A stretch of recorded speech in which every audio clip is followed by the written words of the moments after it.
Já tava assim quando eu cheguei. O podcast de política isento de culpa.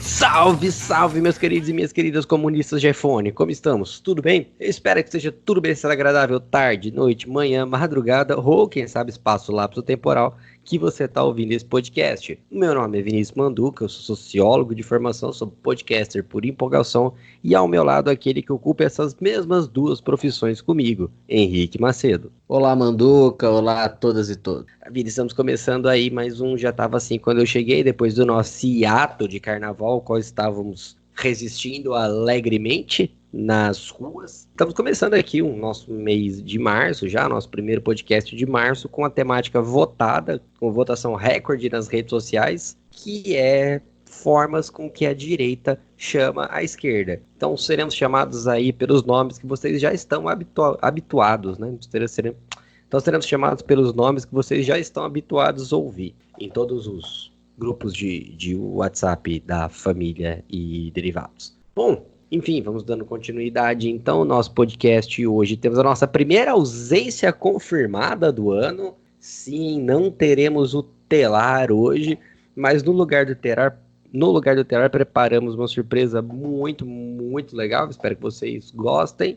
Teremos sim o nosso cientista Bruno Manduca na Vida, Universo e tudo mais. E hoje é dia de cultura, hoje é dia de leitura. Teremos os nossos herdeiros da Lei Rouanet com Gustavo Zappa do perfil do Instagram. Esses dias eu li trazendo o review de mais uma obra literária. Teremos o nosso quadro Nem 5 Minutos Guardados, como já é habitual, e debateremos as questões do samba enredo da Mangueira e toda a problemática que se desenvolveu depois. E um assunto um tanto mais sério e mais urgente, que são os protestos chamados para o próximo dia 15 de março. Você tá pronto, Henrique? Eu estou pronto. Tá começando mais um Já Tava Assim Quando Eu Cheguei, o podcast que todo carnaval solta um vídeo aí, quebrando o decoro. Vamos então ao nosso quadro Nem 5 Minutos Guardados. Nem 5 minutos guardados dentro de cada cigarro. Muito bem, galera, acendem seus cigarros, peguem seus cafés, que antes de um acabar ou o outro esfriar, estaremos terminando de debater as principais notícias que aconteceram essa semana. Você tá pronto, Henrique? Pronto. Valendo! Embaixador do turismo do governo Bolsonaro é detido no Paraguai com passaporte falso. A gente tá falando de quem? A gente tá falando do rei do rolê aleatório, Ronaldinho Gaúcho.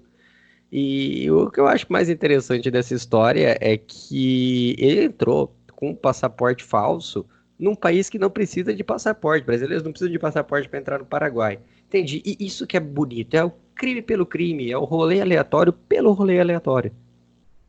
Eu acho aí que é mais uma sinalização do cidadão de bem que se aproximou do governo, que aí precisa, porque tem o passaporte bloqueado no próprio país e não pode sair, realmente necessita ir para o Paraguai para ir fazer a sua edição de férias na prisão, fica aí a dica, né? E aí precisa fazer uma falsificação de passaporte, mais uma vez mostrando aí que respeita muito as leis. TSE identifica mortos em lista de apoios do Aliança pelo Brasil. Cara, que desespero para conseguir as assinaturas para concorrer ano que vem.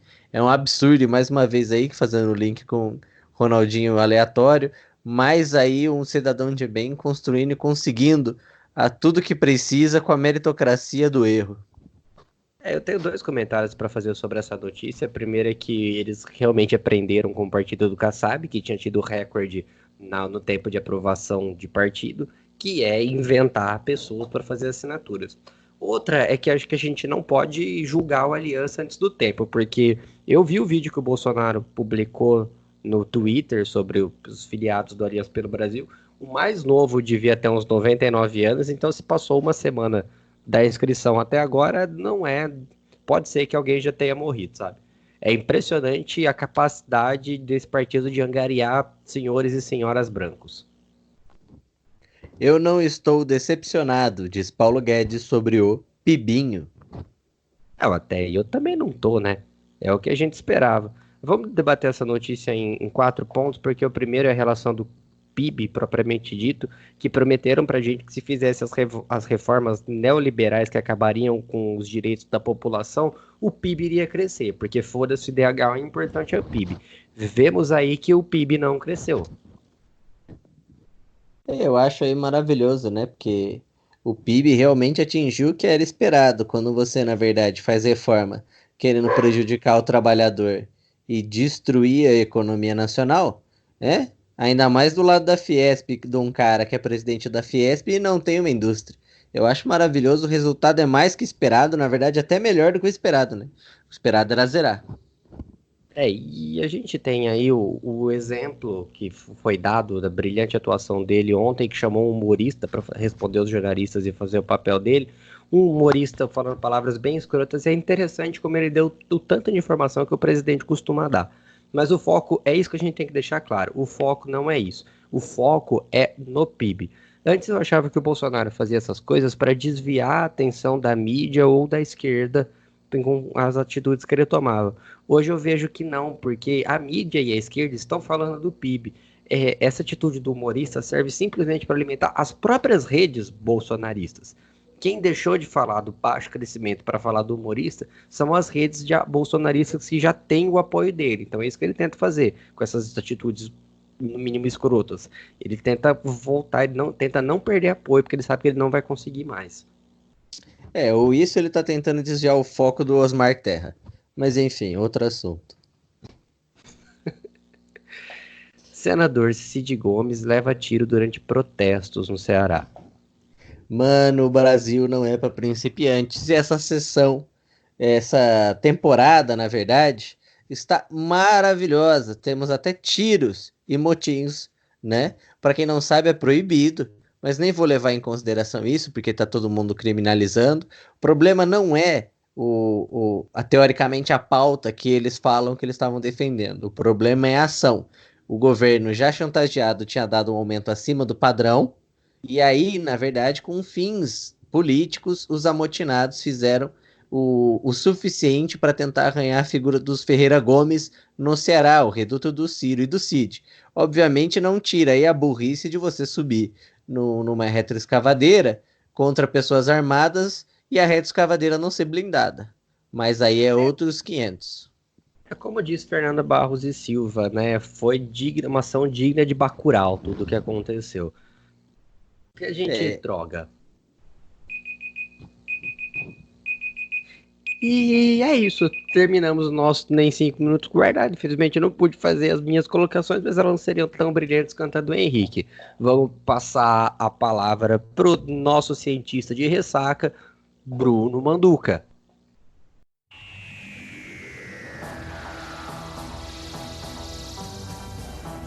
A vida, o universo e tudo mais.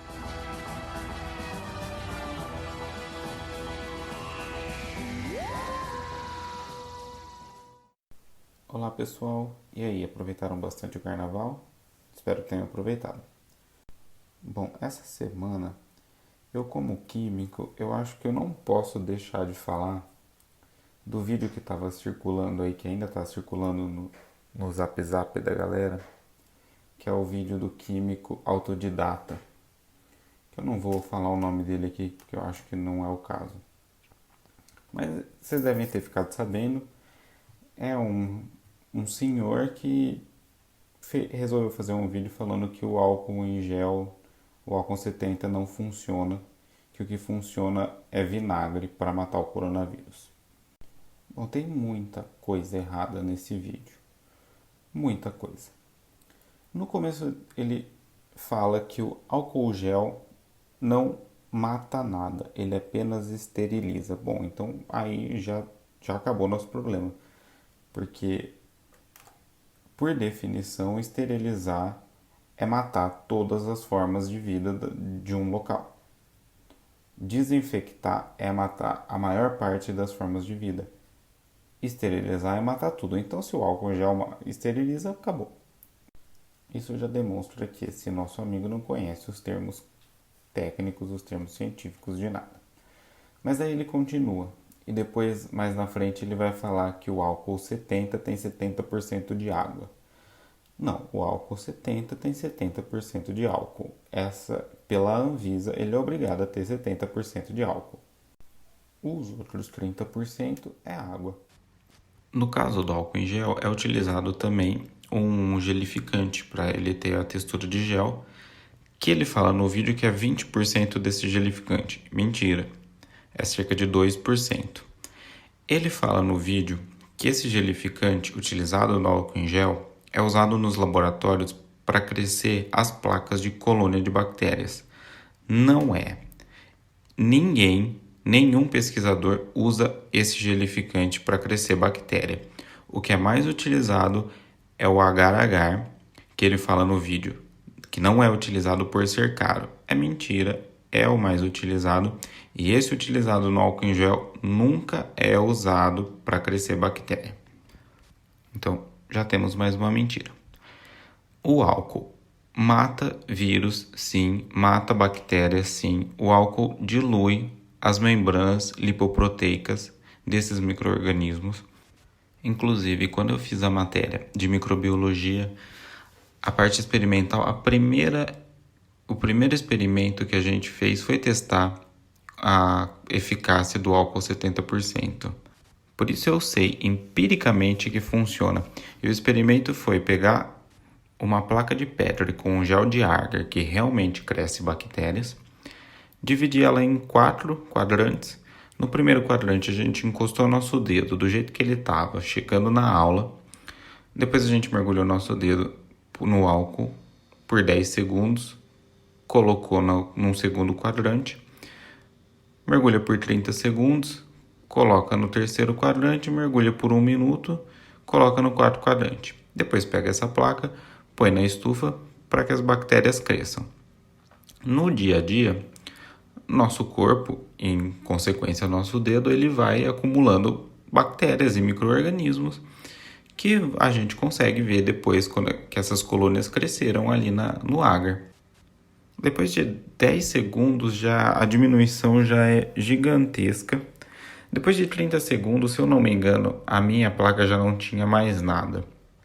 Depois de 1 minuto não tinha mais nada, com certeza. Creio que em nenhuma das placas. Então eu sei empiricamente que o álcool 70% funciona. E por que 70%? Por que não 90%? Por que não 100%? Bom, o álcool é muito volátil. Ele evapora muito fácil. Então, um álcool 100%, o etanol absoluto, ele evaporaria muito rápido e não dá tempo de matar, de dissolver toda a membrana dos micro-organismos. Um álcool muito menos concentrado, aí também vai demorar muito mais para agir. Então, foram feitos já vários estudos ao longo de muitos e muitos anos e 70% é o ideal. 30% de água faz com que o álcool não evapore tão rápido e com 70% de álcool a morte dos micro-organismos é bem rápida. Por último, esse químico autodidata manda as pessoas passarem vinagre nas mãos para se proteger do coronavírus. Não façam isso. Não passem vinagre na mão. Vinagre tem ácido acético, que causa queimaduras, faz mal para a pele e não é considerado um agente de asepsia. Ele não mata micro-organismos de uma maneira eficiente a ponto de ser utilizado para limpezas e esterilizações. O ácido acético concentrado, você não consegue ficar perto, ele queima o nariz, ele queima o olho, ele é muito forte. O ácido acético diluído não é prático, você teria que deixar sua mão de molho por um tempo para talvez ter algum tipo de esterilização ali. Então, por favor, não usem vinagre, vocês não estão se protegendo. Na minha opinião, esse cara tinha que ser processado criminalmente, porque o que ele faz é de uma imbecilidade. Ele está se aproveitando de uma situação que não é simples, que é uma potencial pandemia, para ganhar, sei lá, views, likes, não sei o que ele quer com isso. Mas está tudo errado, tudo que ele fala é fake news. Gente, não existe químico autodidata. Química é difícil pra caramba, e não só química, todas as matérias, é tudo muito difícil, é tudo muito complexo, é tudo muito mais profundo do que aquilo que a gente que vê de fora acha que é.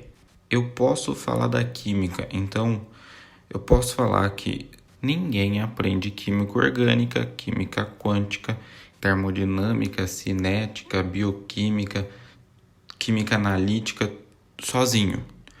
Ninguém é autodidata em uma ciência inteira. Numa época em que o obscurantismo está crescendo e por algum motivo as pessoas acham que ciência não é mais tão importante, é fundamental que a gente defenda a importância do ensino superior.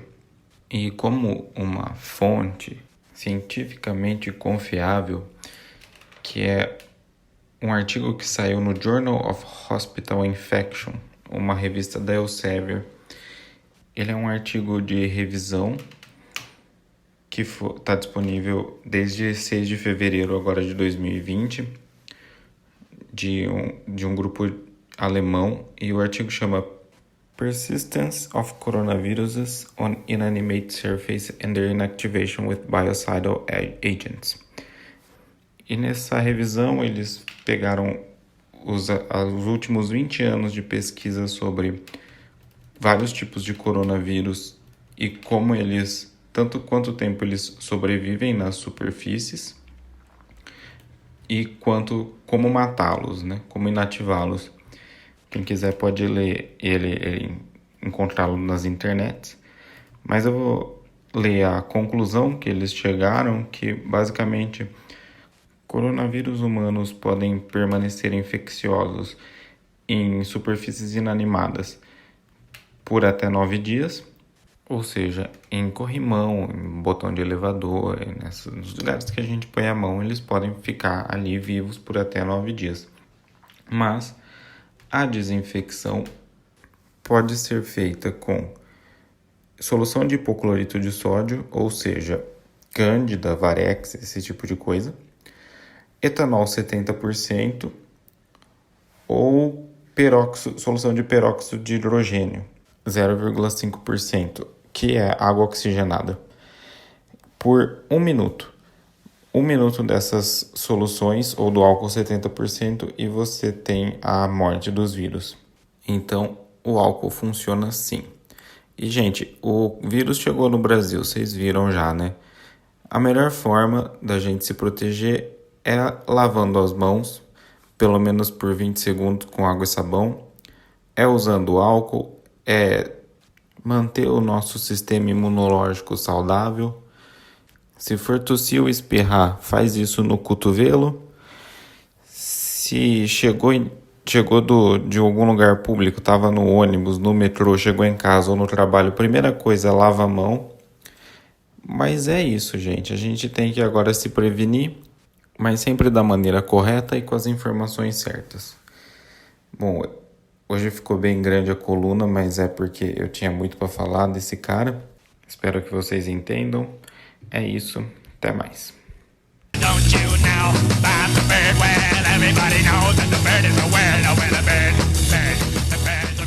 Maravilha, maravilha. Muito obrigado, Bruno, e bem-vindo ao clube, né? Agora que você também tem o seu PT comunista na química, acho que toda a ciência tem seu terraplanismo, como você pontuou, né, Henrique? É, o nazismo de esquerda da química. Então, bem-vindo ao clube. Nossa, o Bourdieu pira quando ele escuta um químico autodidata, né? Eu acho importante mesmo, porque é uma metodologia de estudo em casa, né? Eu acho que imagina ele, né? Porra, eu eu escrevi, eu comparei o diploma a algo sagrado e os caras me vêm com, mano, não. As E pessoas passaram anos aprendendo. Mas na verdade é a ideologia de esquerda das federais, das universidades públicas, né, cara? Que obviamente mudam até a propriedade química das coisas para passar um pano aí para pro Jorge Soros. É como o próprio sensacionalista falou, né? Eles só codificaram em 48 horas o genoma do corona, que era para poder ficar mais tempo aí fumando maconha e fazendo orgia, né? Porra, tem que ser rápido, né? Prioridades, prioridades. Sem tempo, irmão. Sem tempo, irmão. Mas vamos parar de falar dessas coisas, de maconha, de orgia, e vamos falar de Jesus.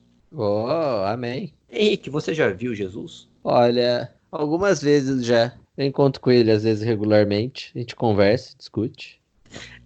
Eu posso dizer que como uma pessoa de fé, eu já me encontrei com Jesus algumas vezes, nunca vi ele visualmente falando. Eu acho que quem tem fé sabe essa coisa de sentir e tal, mas é interessante que a gente não tem uma imagem clara de Jesus, a não ser a imagem colorizadora que foi empregada para a disseminação do cristianismo na Europa, que era completamente diferente do Jesus, que a gente considera que seria o Jesus real, o Jesus de verdade, tem cara de ser de alguém pobre do Oriente Médio. Ah, é? Não, mas o Jesus não é hipster, não. O que eu vi ali não era hipster, não. Inclusive, nem surfava na Galileia. Surfava na Galileia, não surfava no Mar Morto. Não, mas ali era esquibunda, rapaz. Era areia só. O que eu acho massa é que ele podia surfar no vinho, cara. Quem tem a possibilidade de surfar no vinho, tá ligado? O primeiro caixote que você toma, você sai bêbado. Ah, é, mas aí é que nem aquela coisa, né? Jesus já mostrava que era gente como a gente, porque depois que ele transformou água em vinho, uma galera colava lá só pra comer e beber, né? Achando que ele era open bar e open food. Aí ele saía vazado do rolê pra evitar esse tipo de gente interesseira. Que aí depois funda aí umas coisas aí pra pegar dinheiro, essas coisas aí. Mas é outro assunto. É outro assunto. Bom, por que a gente tá falando isso? A gente tá falando isso do samba enredo da Mangueira.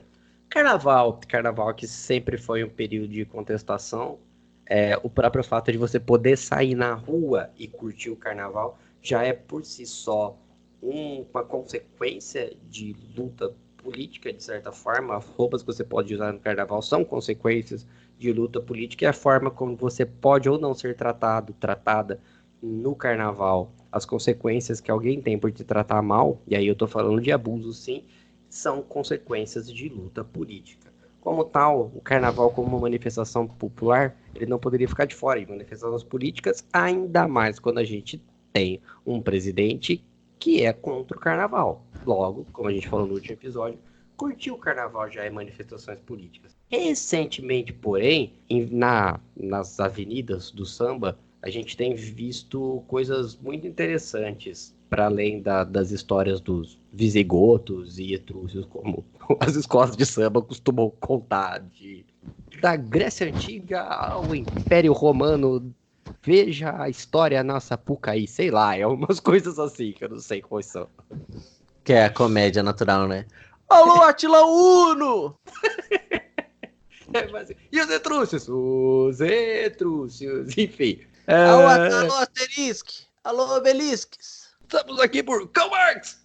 Filosofia de avenida à parte. Recentemente, nos últimos anos, a gente tem vindo uma contestação da política partidária diretamente. Eu acho que a memória mais longínqua que eu tenho disso, de forma descarada, é o Vampirão, do Temer, de uma escola que tinha acabado de ascender ao grupo das escolas especiais. E a gente vem tendo contestações políticas em consequência.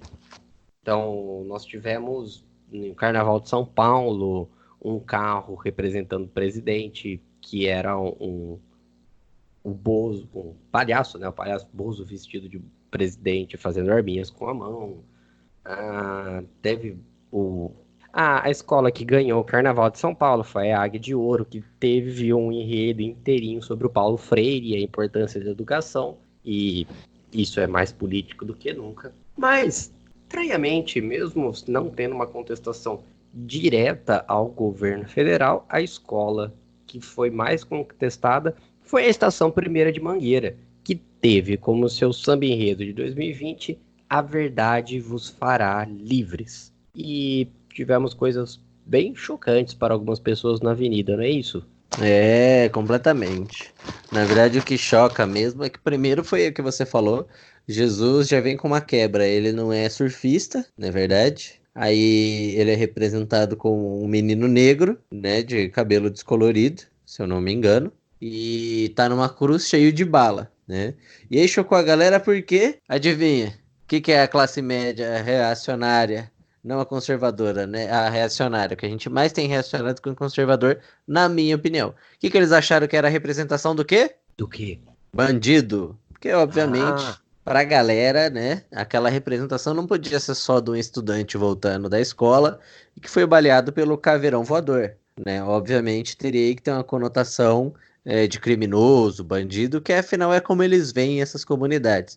E aí vem toda uma polêmica desnecessária, talvez porque, como pessoas religiosas que nunca estudaram a Bíblia, talvez esqueçam aí da trajetória de Jesus. Ou então tenham tão acostumados a ver o filme de Jesus na Páscoa que esqueçam que as forças romanas eram as forças de segurança que faziam controle de um território junto com forças romanas, servindo a Roma, na verdade, que eram da própria região, e que sim, Jesus, galera, foi preso.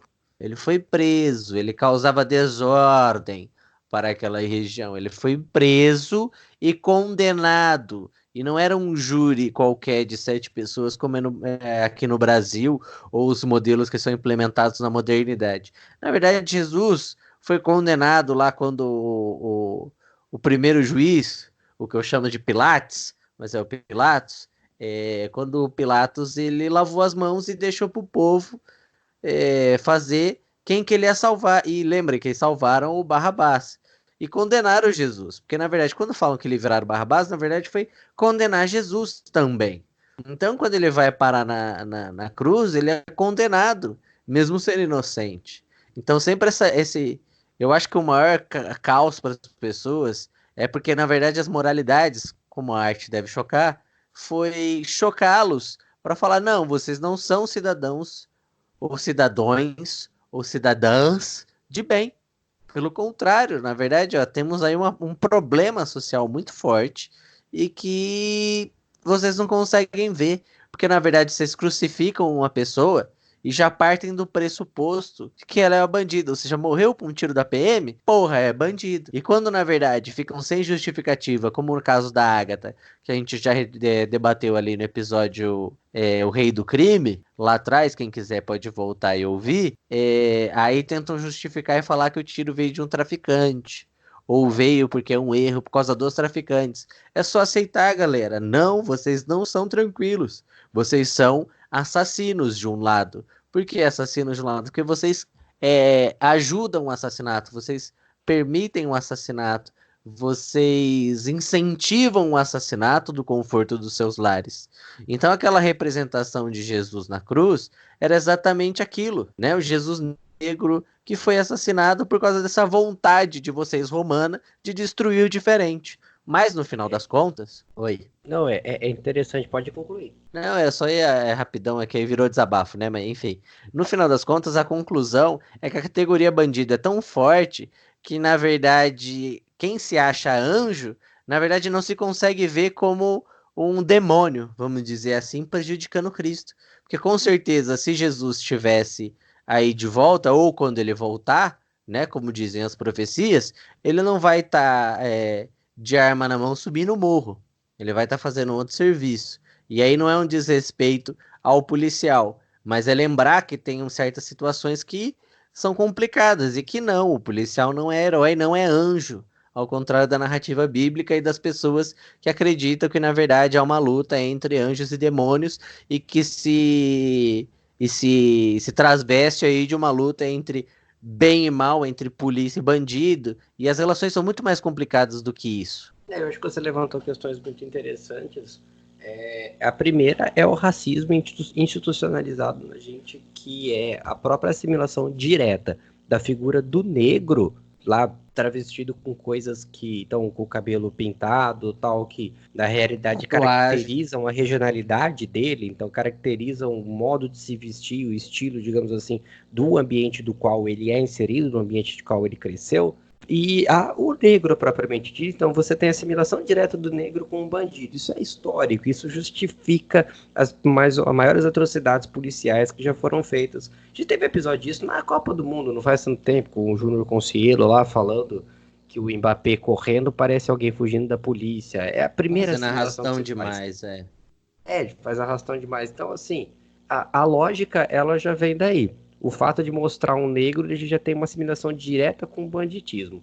Daí, vamos falar, então, dessa relação que você pontuou. Quando a gente fala da Galileia na época de Jesus, a gente está falando de principalmente dois regimes. Foi derivado da conquista romana, então a lei era realmente romana, se devia imposta, deveria obediência ao imperador, ao César, ali representado por Pôncio Pilatos, e existia a lei do local. A lei do local, ela era baseada no Torá, já que eles eram um povo judeu, e é interessante você analisar que o Estado, ele não tinha uma distinção direta, como o caso de Israel. O Estado não tem uma distinção direta com as leis religiosas. Então, as leis constitucionais, eles não se diferem da carta religiosa dos mandamentos. Como tal, era um Estado religioso propriamente dito. O fato de Jesus estar questionando as escrituras, como eles apontam, e aí você tem basicamente todo o Novo Testamento é o questionamento de Jesus das antigas escrituras, sobrepondo aí uma condição de outros dois mandamentos, tal como ele mesmo coloca, mas o próprio simples fato de estar questionando essas escrituras já coloca ele como transgressor. Então, ele transgride tanto as leis locais como as leis dos dominadores locais, que são Roma. Jesus é um transgressor por excelência, ele é a figura do profeta de Max Weber, né? Max Weber coloca que o profeta, ele é aquele que vem para quebrar o que já existe. Então, existe uma religião institucionalizada, burocratizada, o profeta é aquele que, através do carisma, ele quebra essa religião e funda uma nova, que depois vai ser racionalizada e depois vai ser burocratizada.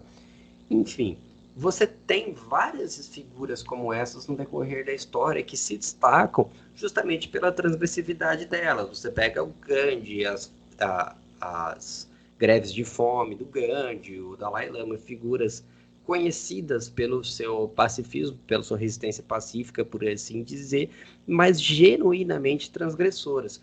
A questão é, por que você quer enquadrar a figura de Jesus num status quo que não representa necessariamente a figuração que ele teve na Bíblia? Por quê?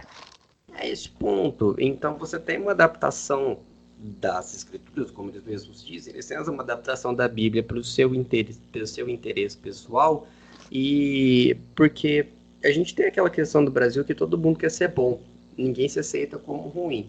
Se para isso a gente tem que se adaptar ao que é bom ou ruim, que a gente adapta o que é bom ou ruim, já que você não quer adaptar a você mesmo. E é isso que se faz, se adapta à religião pelos seus próprios conceitos e julga todo o resto a partir dessa própria adaptação. O que eu acho interessante, o que eu acho realmente interessante é você utilizar a figura de Jesus como alguém que seria Jesus hoje, então alguém pobre, alguém que sofreu pelas mãos do Estado. Isso ser questionado, como isso é uma ofensa, isso não é uma ofensa. Ao contrário, isso é uma demonstração bíblica. Para mim, isso é uma demonstração clara na Bíblia. Se Jesus viesse hoje, nas condições, eu sei que tem a série Messias lá da Netflix e tal, mas se Jesus surgisse hoje no Brasil, aonde vocês acham que ele ia surgir? Guardadas, a gente analisar onde ele surgiu na Galileia, onde ele viria no Brasil. Eu acho que você tá errado, aí vou usar meu poder de ironia. Eu acho que ele nasceria aí, não de uma fraquejada, nasceria aí no meio dos filhos do Bolsonaro, cresceria de arma na mão, apoiando o miliciano, ganhando uma rachadinha, ou se não fosse isso, talvez ele fosse um pouco mais um Bolsonaro lavado, um Amoedo e um Dória, e aí ele que seria um grande CEO, faria FGV e estaria sendo trader na Faria Lima, onde ele arranjaria um grande sucesso e não teria 12 apóstolos, mas ele teria aí 12 ou 120 stakeholders. Stakeholders é ótimo. Enfim, eu não acho que seria esse o cenário, de acordo com o que eu li no Novo Testamento. Então, é uma coisa que a gente tem que analisar. Em que ponto que o samba da Mangueira realmente ofendeu? Ofendeu por jogar na cara da sociedade aí a realidade que eles querem lavar, né? Ofende porque você pega e mostra pra todo mundo e fala, olha, tá foda aqui, hein, amigo? Vocês estão querendo sacanear nós, mas vocês estão matando gente e essa galera aqui não tem nada a ver com a paçoca. Vocês estão empurrando a gente pra essa mortalidade e na verdade tá todo mundo achando que não, né? Na verdade eles estão fazendo um bem pra sociedade. Por isso que você pode ser evangélico matador, você pode ser um católico matador, você pode ser um espírita matador, você pode ser uma contradição ainda maior e ser um bandista matador, enfim. O que eu acho interessante do samba é que a frase que ele começa me lembra muito Flor da Terra, do Chico Buarque, que é conhecido como O que Será Que Será. A gente vai falar um pouco dessa música no próximo bloco, né? Já que tem consequências maiores, mas ele começa com: o Senhor tende piedade, olhar para a terra, veja quanta maldade, que me lembra um pouco, se a gente colocar em contraposição, o que será que ele fala? E mesmo o Pai Eterno, que nunca foi lá, vendo aquele inferno, vai abençoar. Eu acho que é basicamente essa situação que a gente está vivendo hoje. Eu acho que... E choca a Mangueira também, porque agora tudo choca, né? Eu vi um monte de policial em mídia social se vendo, na verdade, como se fosse o cara que deu... Como é que é? O São Longuinho?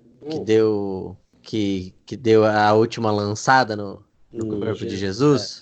Em Jesus, se vendo como um soldado pretoriano, invertendo a lógica aí, falando que isso é uma inversão de moral e que isso não se faz. Vi muita gente aí, até que não apoia o governo Bolsonaro, achando que é um pouco demais você associar o... Não apoia assim, né, gente? Não apoia na fala, mas nas atitudes apoia, né? Falando que aquilo é um absurdo. Porque, na verdade, eu acho que esse acho que foi um pouco que a gente trabalhou com só para encerrar, com o Beto no último programa, que é essa ideia da teologia, né? Esse problema de desarmar uma teologia agressiva e violenta que aí impera na nossa sociedade hoje, né? Na verdade, mais mundial do que só brasileira. Mas, enfim.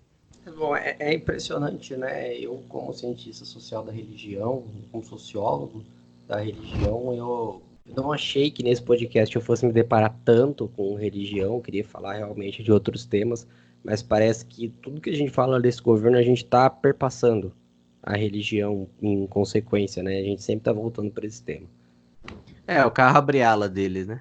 É o carro abre ala deles. Mas, bom, vamos encerrar esse bloco, então? Vamos. Bom, vamos falar um pouco de cultura, então? Vou chamar aqui o Gustavo Zappa, do perfil do Instagram Esses Dias Eu Li, que vai trazer aí um review de mais uma obra literária. Pode falar, Zappa. Herdeiros da Lei Rouanet.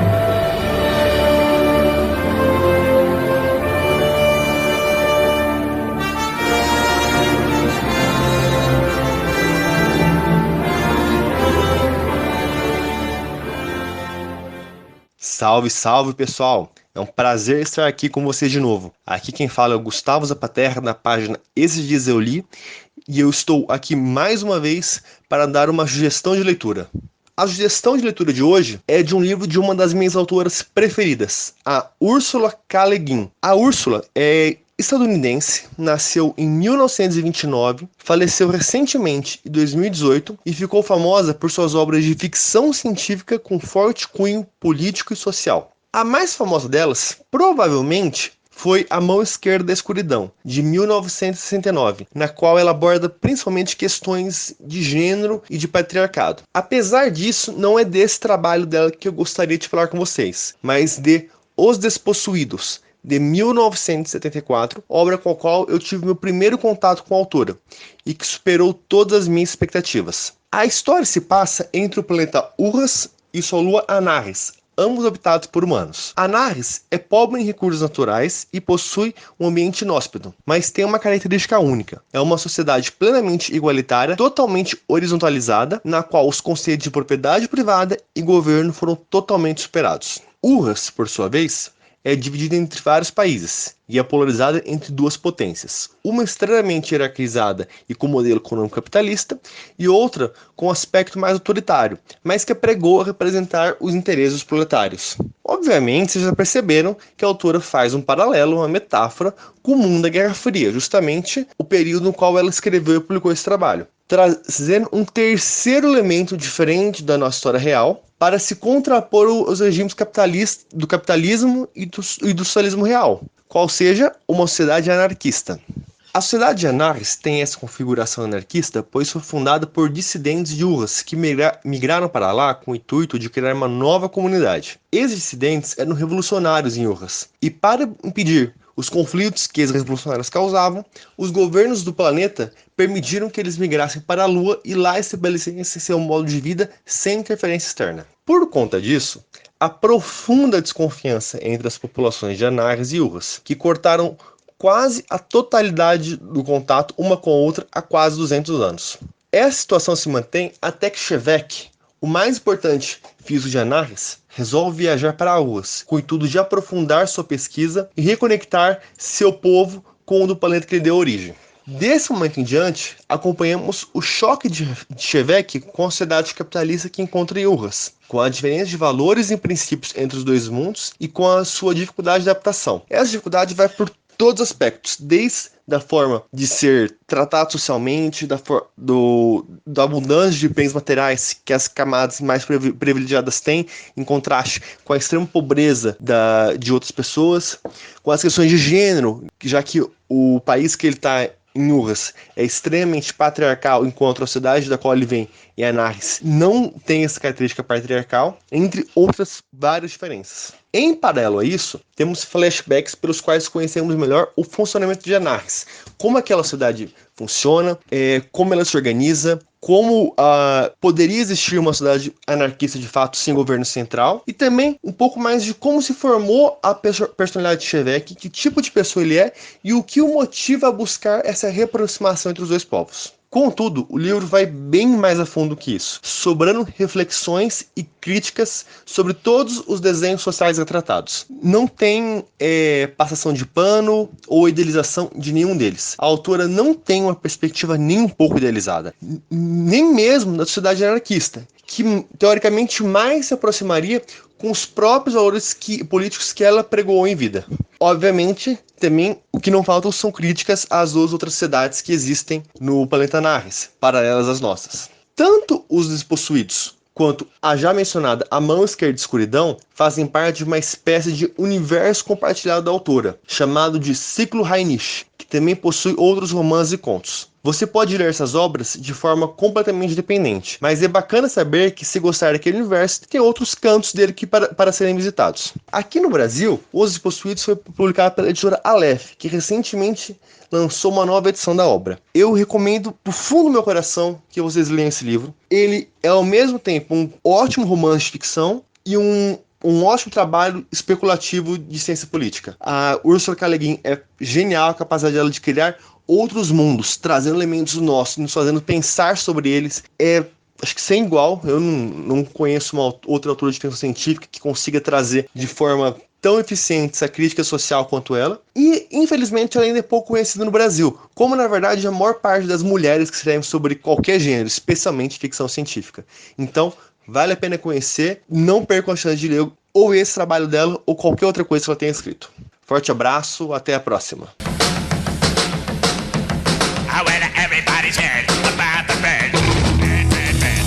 Maravilha, maravilha. Valeu, Zapa, pela sua contribuição. Sempre bom falar de cultura, sempre bom ter recomendações, mas vamos falar de coisas ruins agora. Vamos falar de coisas realmente muito ruins, né? Isso aí. Infelizmente, esses dias eu li umas coisas bem estranhas também. Eu li, eu vi notícias, eu assisti o vídeo, enfim. Lamentável.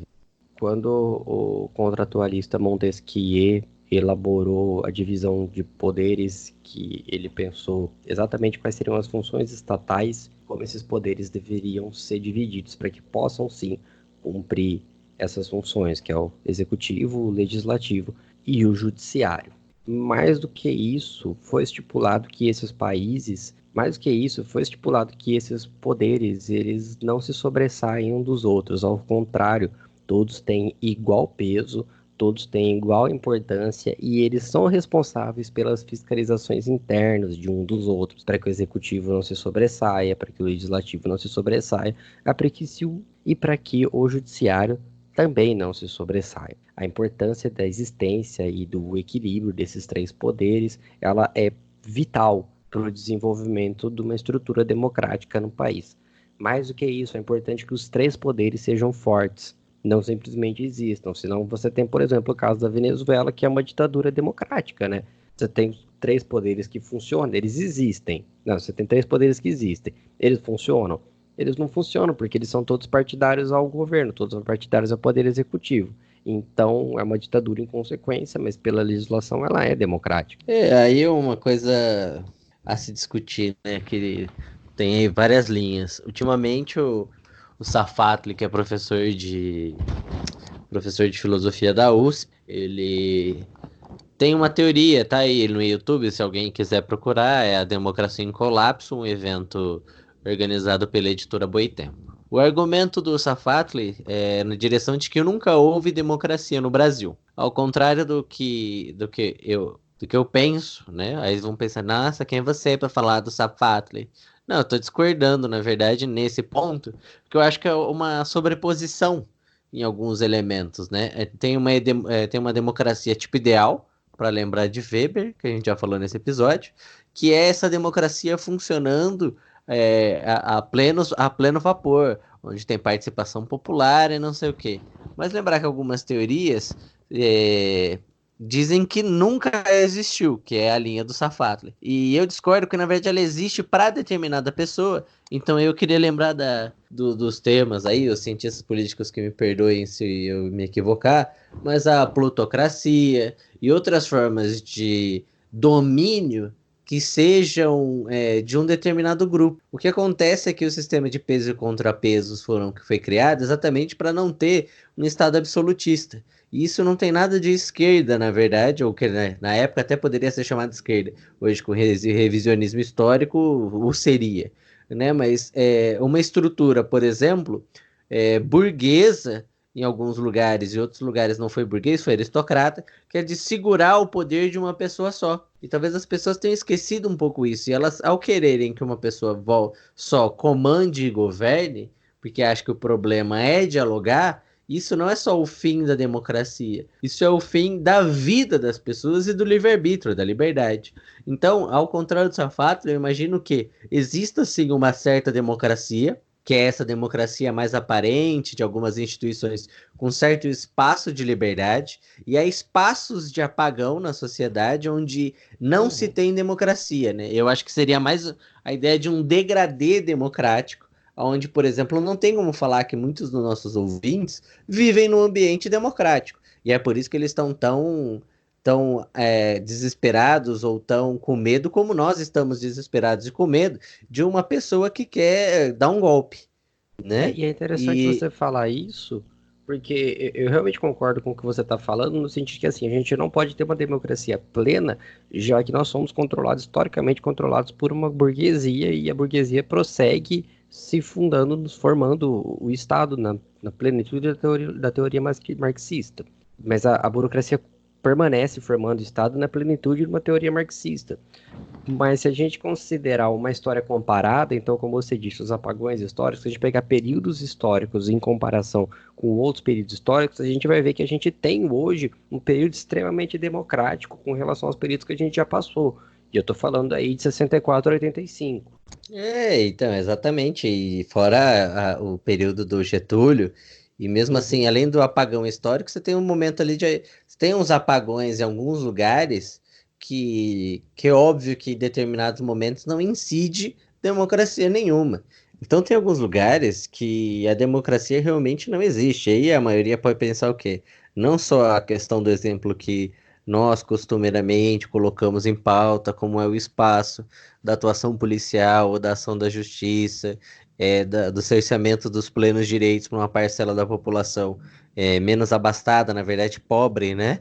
A gente pode pensar nesse exemplo, mas eu queria dar um outro exemplo, porque eu acho que é mais produtivo do que voltar aí e colocar esse outro pobre, cerceado de direitos. Porque, na verdade, isso só acontece, na minha opinião, porque, na verdade, quando você pega uma lógica neoliberal, você tem o quê? A figura de uma pessoa, aí você tem a recolocação do CEO, você ainda tem a recolocação de postos de pessoas que mandam e outras que têm que obedecer para a coisa fluir e fazer o dinheiro, né?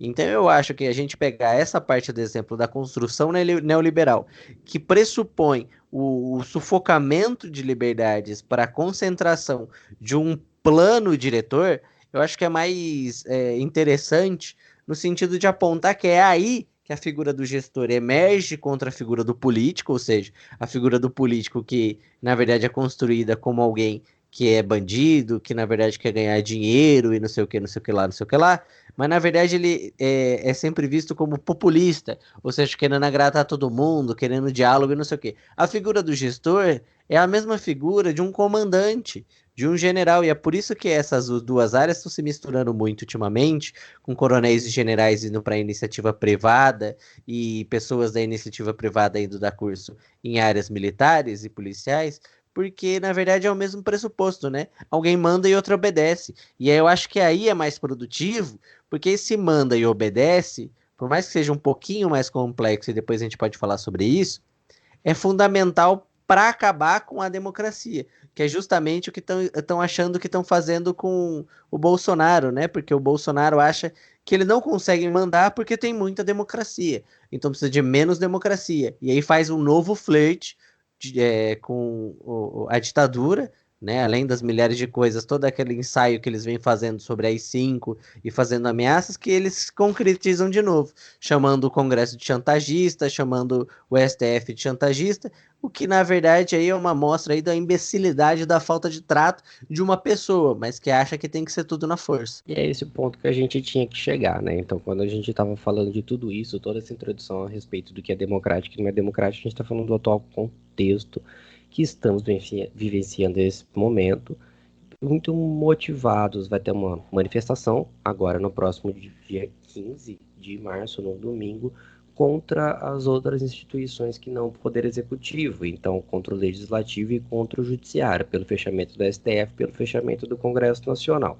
Até aí tudo bem, porque a democracia guarda os direitos de manifestações, mesmo por mais imbecilidade, por mais imbecis que eles sejam. A questão Amém. é que tiveram vídeos de apoio e convocando as pessoas para essas manifestações. Bem, a questão é que tiveram vídeos disparados do celular do representante do executivo convocando as pessoas para essas manifestações.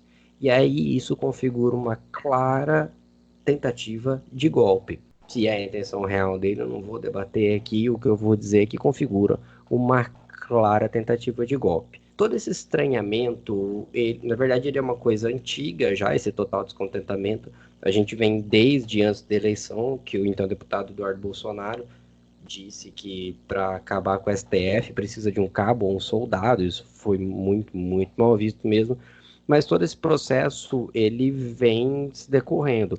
Nas redes bolsonaristas, as redes reacionárias, elas têm se articulado que os problemas que o Brasil vem enfrentando por conta da má administração do presidente, elas se devem muito ao fato de que o Congresso não tem deixado ele governar. Porque a gente sabe que há uma falácia, o Bolsonaro ele não tem passado algumas pautas morais, mas as principais reformas econômicas ele conseguiu fazer, muito devido ao Rodrigo Maia. A gente até discorreu um pouco sobre isso aqui, mas a gente sabe que as principais reformas, os principais movimentos com relação ao grande capital foram feitos, e o Congresso não só aprovou, como aplaudiu.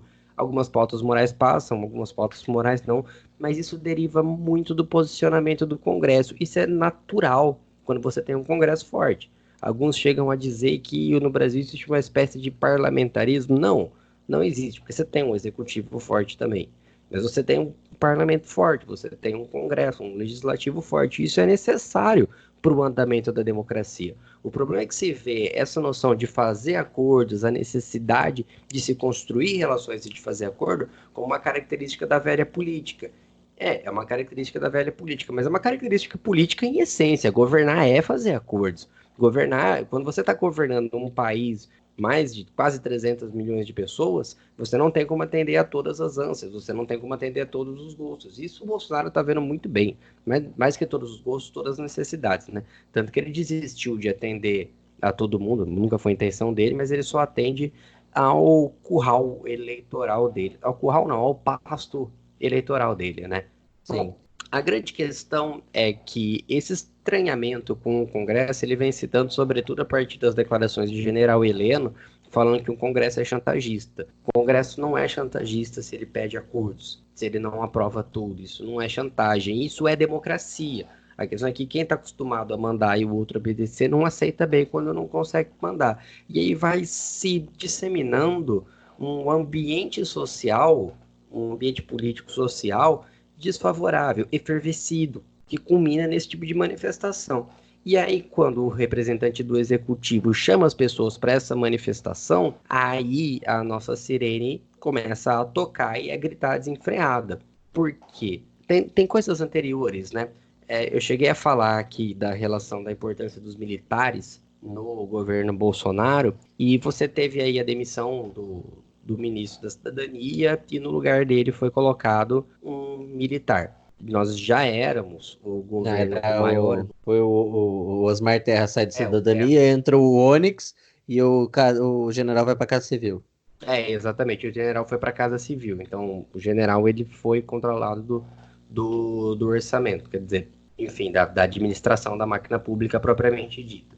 Consequência disso, não só em consequência disso, mas a gente tem somado a isso, a gente já tinha melhor incidência de militares nos ministérios. Só que isso não é só isso, porque você tem militares no secretariado inteiro. É a maior incidência de militares em um poder executivo da história do país, mesmo isso a gente falando de governos militares. Então você tem uma construção da base dele, você tem uma construção de uma base militar que permitiria uma ala aí bélica, digamos assim, uma ala de monopólio de violência para a aplicação de um golpe, e a gente tem esses indícios. Então a gente tem o chamamento popular. Paralelo a isso, você tem as mais diversas besteiras que vem se falando. Então, desde chamar o humorista tal para desviar um pouco o foco, o que seja. O fato é que você ainda tem coisas anteriores, como o Henrique bem lembrou. Essa questão aí de você falar, vira e mexe, você chama AI-5. Guedes falou, Eduardo falou, tal, o AI-5. A gente chegou a falar isso no programa sobre AI-5, né? Que os caras, eles vão jogando isso para que você se acostume com essa palavra. Porque da primeira vez, nossa, AI-5, ele falou de AI-5, vai fechar o Congresso, não sei o que lá. Todo mundo assusta. Os caras começam a jogar, e você vai se acostumando com essa palavra. Não com essa ideia, mas você vai se acostumando com essa palavra. Quando não choca mais, é mais fácil de você fazer movimentos escusos para conseguir isso. E aí eu queria aproveitar que você... desculpa, termina. Então o que eu queria dizer sobre isso, só para concluir, é que acende todos os nossos alertas, sim, as sirenes estão gritando e as luzes estão piscando. Eu queria aproveitar seu gancho aí sobre a questão de falar para a própria base, fazer esse tipo de flerte o tempo todo e falar das luzes, porque é uma crise provocada, né? Eu queria argumentar isso e eu tô pensando muito nisso, porque desde a eleição, um pouco antes da eleição, o próprio Trump e o Brexit vão mostrando uma tática, e depois a gente pode aí chamar a Bárbara Lima para conversar com a gente, que é o nosso projeto, que é a forma de comunicação, né, a comunicação política. Mas eu queria apontar na forma de comunicação política a mobilização de afeto. Por que a mobilização de afeto? A movimentação de raiva, a mobilização e o vínculo de raiva, descontentamento, amor, ódio e tudo aquilo que pode ser feito, que na verdade vão sendo criados e produzidos nessa massa. Porque desde os casos do Mensalão e lá na frente, você vai vendo que muitos deputados vão criando, e isso inclui o Messias, o Jair Messias Bolsonaro, que não é Messias de nada a não ser do caos, mas eles já vão criando uma estrutura argumentativa, MBL, aqueles movimentos todos, que é anti-TSF, STF, na verdade, o STF, e na verdade vão querendo deixar o STF refém da opinião pública, não que não fosse já, mas deixando ele mais refém para aquela coisa do tipo jogar contra a parede. Então, desde que antes, nas eleições, o Bolsonaro já queria que as pessoas colocassem, usar aí a base de apoio dele para colocar tanto o Congresso quanto o STF na parede, para ele poder então chantagear os dois poderes. Então, ao contrário do Heleno, eu acho que ele é o chantagista, porque ele é do Serviço Nacional de Informação, ele é do Gabinete de Segurança, ele e o Vilas Boas, que lá atrás tweetou para garantir que o STF descumprisse a Constituição em um caso específico, né? E então aí a gente vê que vai sendo construída uma narrativa que provoca na galera, como se fosse na galera aí, que eu digo é apoiador do Bolsonaro, e que também já foi aí culpa de mídia e tanta gente que criou aí um ódio à política, um ódio ao direito, um ódio ao garantismo no direito, uma ode ao punitivismo, enfim, um monte de coisa que vai sendo trabalhado ao longo do tempo e vai sendo ressaltada nessa base eleitoral do Jair Bolsonaro. E o pior disso tudo é que você vê, por exemplo, aqui nem a denúncia da CPI da fake news, dos vídeos que vazaram contra o Rodrigo Maia e outras personalidades do meio político, que saíram do gabinete do Eduardo Bolsonaro, saíram do gabinete de outras pessoas. Esses vídeos são feitos para inflamar, e aí aquela ideia de que o AI-5 tem que vir, na verdade parece o final do ato. O começo do ato é movimentar esse sentimento ante esses poderes e aí querer inflamar uma ideia de que o Jair Messias Bolsonaro não é incompetente. Na verdade, ele está cercado aí de hienas, que foi aquele vídeo que ele também compartilhou, Sim. né?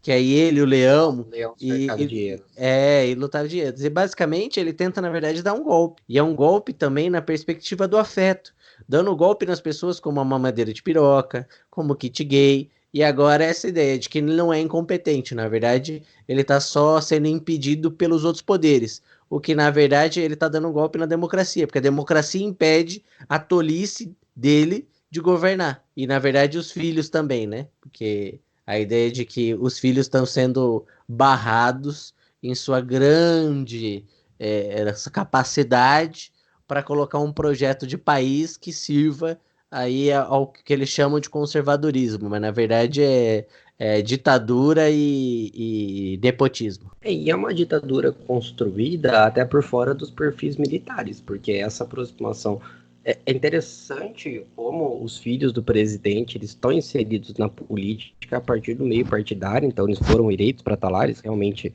têm a justificativa. O que não tem a justificativa é a presença que eles têm perante ao Poder Executivo, já que eles são propriamente deputados. Deputados e o outro é vereador do Rio de Janeiro. Então Exato. você tem a construção de um executivo majoritário em função quase monárquica. Você tem uma construção monárquica, onde você tem inclusive as pessoas para qual serão deixadas. Exato. E aí o mais louco é como eles estão trabalhando também essa base dentro da polícia, tem que né? voltar a falar disso na próxima semana, porque nós estamos todos muito apreensivos aí com essas manifestações. A gente vai ter que voltar a falar disso, vamos talvez mencionar alguma coisa, dependendo do que acontecer na semana que vem, mas na outra semana, no pós-manifestações, estamos muito apreensivos com relação à adesão a essas manifestações. Se vocês puderem fazer aí uma leve campanha contra, uma campanha, lembrando que não é uma campanha não é uma campanha contra o presidente, pode até ser, mas é uma campanha pela democracia, propriamente dita. Então, se puderem fazer uma campanha pela democracia, todos nós haveríamos de agradecer. Bom, mas é isso. Vamos encerrando esse bloco. Não temos um telar hoje, mas teremos um conselho de Henrique. Eu queria dar um conselho aí reto para todo mundo. Lembrem-se que se der merda, a gente tem aí o Paraguai que só precisa do RG. Sejam mais espertos que o Ronaldinho Gaúcho. Mas a gente preparou aí rapidão uma surpresa aí para vocês, já que a gente não tem antelar, a gente vai compensar para essas manifestações do dia 15. O Sérgio Reis chamou as pessoas para essa manifestação e a gente teve acesso ao áudio que foi divulgado para chamar os apoiadores de Bolsonaro para a manifestação. A gente vai por ele agora.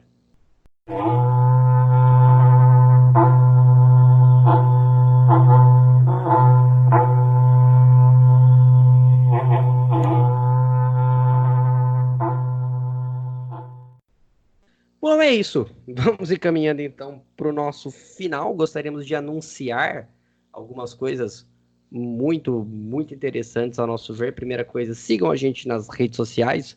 Vocês já sabem, né? Na nossa página no Facebook, já estava assim quando eu cheguei. O nosso perfil do Twitter, já underline quando. E inauguramos hoje, então, hoje sexta-feira, uma nova rede social. O nosso Instagram. A rede já foi criada, então ela já está funcionando. Você acessa ali, já estava underline cheguei para nos achar. Ela só ainda não está sendo alimentada. A partir dessa sexta-feira nós começaremos a alimentar ela com drops de notícias diários ou coisas, gravações nossas ou coisas que nós achamos interessantes para contribuir aí com o debate que vai ser acrescido para o nosso podcast de quinta-feira de manhã. Agradecemos profundamente a paciência de vocês de esperar um dia, já que tivemos dificuldades técnicas aí, já gravamos à distância, tivemos problemas de manutenção de rede. Gostaria de agradecer a participação do Bruno, gostaria de agradecer a participação do Zapa, agradecer, lógico, ao Henrique. E antes de mais nada, eu queria dar mais um recado, que a gente tem, com relação ao último bloco, é o medo generalizado que a gente está aí sentindo, né, Henrique? Isso. A gente criou uma playlist no Spotify, então temos a nossa primeira playlist temática do Já Tava Assim Quando Eu Cheguei, é a playlist Ditadura Nunca Mais. Acessa lá no Spotify, tem muita coisa legal, tem Chico Buarque, tem Paulinho da Viola, tem Raul Seixas, enfim, só o suprassumo das músicas contra o regime militar.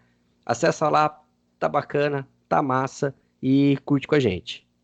Quer fazer as suas considerações? Eu acho que eu já estava ouvindo, acho muito boa. Acho que a gente precisa realmente dessa playlist e de tantas outras. Fico aí feliz, queria agradecer você, o Zapa e o Bruno, aí por todo esse diálogo. É maravilhoso estar com vocês aí, fazendo esse programa para a família brasileira, que pode ser qualquer coisa. E por falar em qualquer formato de família, por falar em qualquer apreciação de Jesus, a gente poderia ser muito clichê e sem inspiração e colocar aqui a música Samba Enredo da Mangueira, o que eu estava realmente muito tentado a fazer. Por sorte, eu estava escutando uns álbuns antigos e escutei essa música no álbum Vagabundo, do Ney Matogrosso, com o Pedro Luiz Aparede. Um álbum muito bom, recomendo a todos que escutem. Lógico, não é o melhor álbum do Ney Matogrosso, mas com certeza é o melhor álbum do Pedro Luiz. A música chama Jesus e ela fala dos diferentes contextos que a gente apropria Jesus no nosso cotidiano e das diferentes impressões que temos sobre isso. E é isso, gente. Valeu a paciência. Abraço para todo mundo. Beijão. Beijo.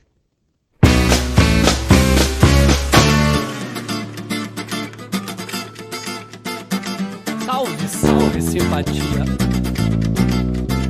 Dizem que Jesus morreu na cruz, mas eu tive com ele na do Tenqueluz. Levava na cabeça um tabuleiro de cuscuz. Cocada de céu, cocada de luz. Cocada de céu, cocada de luz. Cocada de céu, cocada de luz. Cocada de céu. Jesus, Jesus, Jesus, Jesus, Jesus, Jesus, Jesus, galo cantou. Jesus, pneu furou. Jesus, vestibular. Jesus, atravessar o mar. Moisés, sobre as ondas com os pés.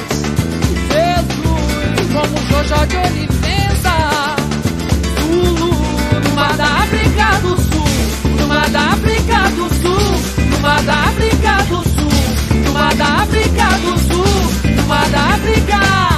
Jesus, Jesus, Jesus, Jesus, Jesus, Jesus, Jesus. Fazenda do seu Jesus. Fazenda do céu Jesus. Fazenda do seu Jesus. Fazenda do céu Jesus. Tem cachoeira, monte de